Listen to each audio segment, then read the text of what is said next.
अस्सलाम वालेकुम pro Pakistanis, मैं हूं बख्तावर महमूद और इस वक्त मैं मौजूद हूं प्रो प्रॉपर्टी डिस्कशंस के लिए with the advocate Imran Firoz, जो कि क्रिमिनल और सिविल लॉ प्रैक्टिस करते हैं। We had a few questions around property के प्रॉपर्टी खरीदते वक्त क्या डिस्प्यूट्स आ जाते हैं, प्रॉपर्टी खरीदते वक्त किन किन चीज़ों को मद्देनज़र रखना चाहिए। सो विदाउट फर्दर डिले इनसे कॉन्वर्सेशन स्टार्ट करते हैं। Imran sir, first of all thank you so much, आपने हमारे लिए और हमारे प्रो पाकिस्तानीज़ के लिए टाइम निकाला। My pleasure ji, it's my duty towards my nation. अच्छा इमरान साहब, आजकल बहुत ज़्यादा बात होती है कि प्रॉपर्टी ख़रीदनी है, हर कोई प्रॉपर्टी ख़रीदना चाहता है, लेकिन जितनी प्रोपोर्शन जा रही है कि प्रॉपर्टी ख़रीदनी है उतने ही आपके पास केसेस भी ज़्यादा होते जा रहे होंगे, फ्रॉड हो रहा है जी, पता नहीं चल रहा कौन सी सोसाइटी सही है कौन सी इलीगल है। सो पहला बेसिक पॉइंट बताएं कि आप कैसे चेक कर सकते हैं कि कोई भी सोसाइटी जो है वो इलीगल है या इसमें कोई फ्रॉड एक्सपेक्टेड है।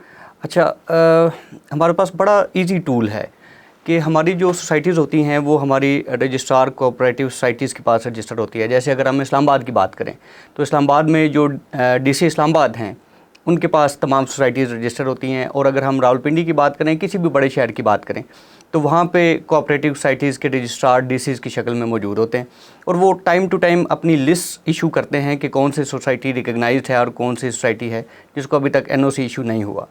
ये जानना क्यों ज़रूरी है कि सोसाइटी का एनओसी इशू नहीं हुआ कि सोसाइटी सिर्फ पीस ऑफ लैंड नहीं होती सोसाइटी। और अगर आप एक प्लॉट की बात करते हैं तो उससे एसोसिएटेड बहुत सी फैसिलिटीज़ होती हैं, जिन फैसिलिटीज़ में आपका रोड है, आपकी गैस है, आपकी इलेक्ट्रिसिटी है और इसी से मिलती जुलती तमाम जो आपकी फैसिलिटीज़ हैं जो किसी भी आपकी प्लॉट के साथ अटैच होती हैं, वो सिर्फ उस सूरत में आपको मिलती हैं जब आपकी वो सोसाइटी किसी रेलिवेंट इदारे के साथ रजिस्टर्ड है।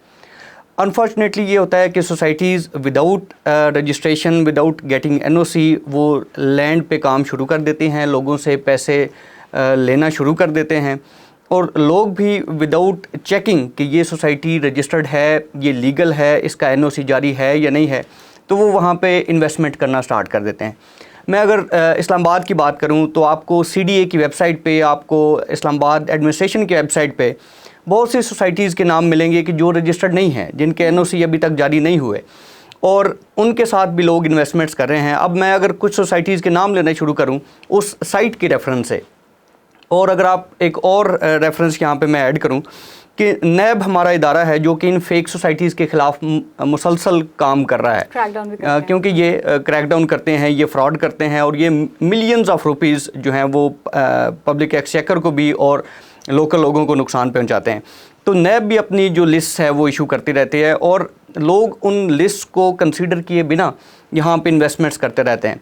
जैसे मैंने कहा कि अगर मैं कुछ नाम लेना स्टार्ट करूँ तो एक बहुत बड़ी सोसाइटी जो ब्लू वर्ल्ड सिटी के नाम से ऑपरेटिव है और उस हवाले से नैब ने रिसेंटली एक नोटिफिकेशन इशू किया और उन्होंने कहा कि ये सोसाइटी फेक है और इसमें इन्वेस्टमेंट्स ना करें। बट स्टिल आपने देखा कि वो बहुत बड़े लेवल पे प्रोजेक्शन करते हैं। उन्होंने शाहिद अफरीदी साहब को वहाँ पे इनवाइट किया, उन्होंने अर्तगल गाजी साहब को वहाँ पे इनवाइट किया और बहुत सी वो इस तरह की प्रोजेक्शंस करते हैं कि लोगों में ये इंप्रेशन जाता है कि शायद ये लीगल सोसाइटी है। लेकिन देखिए वहाँ पे इन्वेस्टमेंट का नुकसान ये है कि कल को खुदा न खास्ता वो अगर भाग जाते हैं तो आपके पैसे रिटर्न नहीं होने, और अगर आप वहाँ पे प्लॉट ले भी लेते हैं तो आपको बेसिक सिविक सोसाइटी जो आपकी फैसिलिटीज़ हैं, जो इलेक्ट्रिसिटी और गैस है, that will not be available.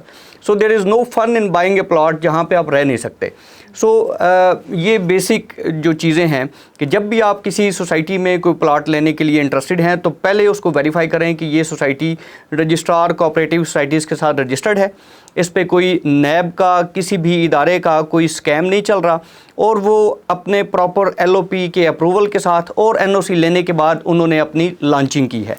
तो ऐसी कोई भी सोसाइटी अगर जिसका एनओसी मौजूद है तो उसकी बैक पे गवर्नमेंट होती है, तो आपकी जो इन्वेस्टमेंट है दैट नेवर डाइज। और अगर आपको वो प्लॉट नहीं मिलता तो यू हैव लीगल रिकोर्सेज अवेलेबल कि जहां आप अपने जो पैसे हैं वो उनसे ले भी सकते हैं और आपकी कोई भी ग्रीवेंस है आप उसका रिड्रेसल कर सकते हैं। सो बेसिक तमाम लोगों का एडवाइस ये है कि जब भी आप किसी सोसाइटी का इंतखाब करें तो उस सोसाइटी का इंतखाब करें कि जो कि रेलिवेंट इदारों में रजिस्टर्ड हो, जिसका एनओसी क्लियर हो, जिसका एलओपी अप्रूव्ड हो, तो वहाँ पे आपकी इन्वेस्टमेंट कभी नहीं मरेगी। अच्छा इमरान साहब, गलती हो गई, हमने ले ली एक फाइल, ठीक है, अब क्या करें? अब हमें बाद में पता चल जाए, एक नोटिफिकेशन आ जाता है कि ये सोसाइटी इलीगल डिक्लेयर्ड हो गया है। अब एक आम आदमी को क्या करना चाहिए?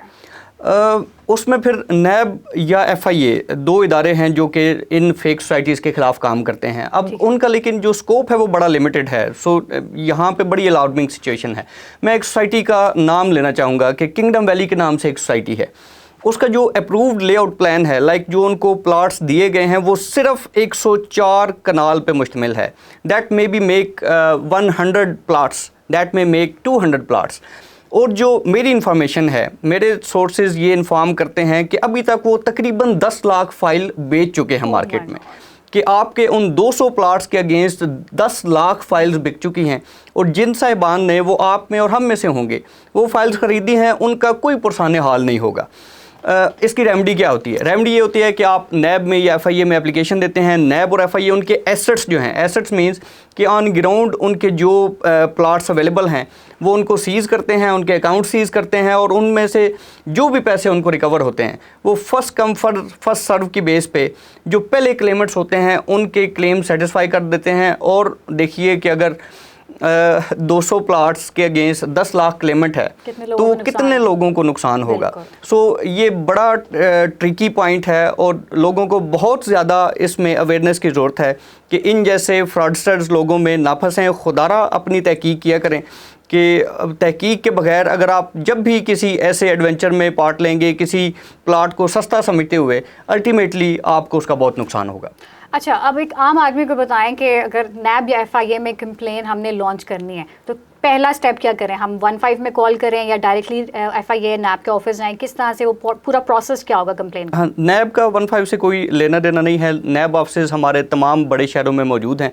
आप सिंपल एक वाइट पेपर पे अपने ग्रीवेंस के साथ, अपने वो जो आपको लेटर दिया गया है उसके साथ एक सिंपल पेपर पे एप्लीकेशन लिखते हैं, अपनी ग्रीवेंस लिखते हैं, और वो आप नैब ऑफिस या FIA हेडक्वार्टर्स में वो जमा करवा देते हैं। और वो रेलिवेंट ऑफिसर्स को मार्क करके तो रेलिवेंट ऑफिसर्स आपको रब्ता कर लेते होते हैं। So NAB is working great on this. FIA वो उनका बड़ा कंट्रीब्यूशन है। तो आई होप कि उनके सोसाइटी के पास इतने एसेट्स हों कि वो तमाम लोगों के क्लेम सेटिस्फाई हो सकें। बट सम हो जो पहले इस रेमेडी को अप्रोच कर लेता है उसको क्लेम ज़रूर सेटिस्फाई होता है, और नैब उस पर इफ़ेक्टिवली काम करते हुए उनकी जो भी ग्रीवेंस है उसको एड्रेस करवाता है। ठीक है, आप तो सर बेसिक डेली बेसिस के ऊपर ऐसे काफ़ी सारे केसेस को देखते होंगे, आपके पास बहुत सारे ऐसे फ्रॉड केसेस आते भी होंगे। तो अब तक का रिकवरी रेट या फिर आप कह लें सक्सेस रेशो कितनी है कि कितने केसेस में जो है ये पैसे रिकवर हो जाते हैं और कितने में फेलियर रहता है? बहुत कम, अनफॉर्चुनेट ये है, रिकवरी रेट बहुत कम है। और उसकी वजह ये होती है कि लाखों फाइल्स बिक गई होती। जो क्लेमेंट्स हैं वो लाखों में हैं, और जो उनके एसेट्स हैं वो तो शायद उनमें से हज़ारों को भी सेटिस्फाई नहीं कर सकते। सो रिकवरी बहुत कम होती है, और वो भी उनकी होती है जो विजिलेंट होते हैं और जो टाइमली उसको एक्सरसाइज कर लेते हैं। सो अगर आपके साथ खुदा न खास्ता फ्रॉड हो गया है तो खुदारा उसमें जल्दी एक्शन लेते हुए जो भी रेलिवेंट कोर्स है उसको अडॉप्ट करें। सो प्रो पाकिस्तानीज़, आपने सुना कि जिस तरह से सर ने मेंशन किया कि जब भी आपने किसी हाउसिंग सोसाइटी के अंदर कोई भी घर या प्लॉट लेना है तो जस्ट मेक श्योर कि वो अपनी रेलेवेंट अथॉरिटी से जो है अप्रूव्ड हो। उसको चेक करने के बहुत सारे तरीके हैं कि या आप उनकी वेबसाइट पर जाके चेक कर लें या उनके ऑफिस जाके विजिट करें, और सिर्फ मार्केटिंग कैंपेन्स में आके कभी भी किसी ऐसी हाउसिंग सोसाइटी के अंदर इन्वेस्ट ना करें।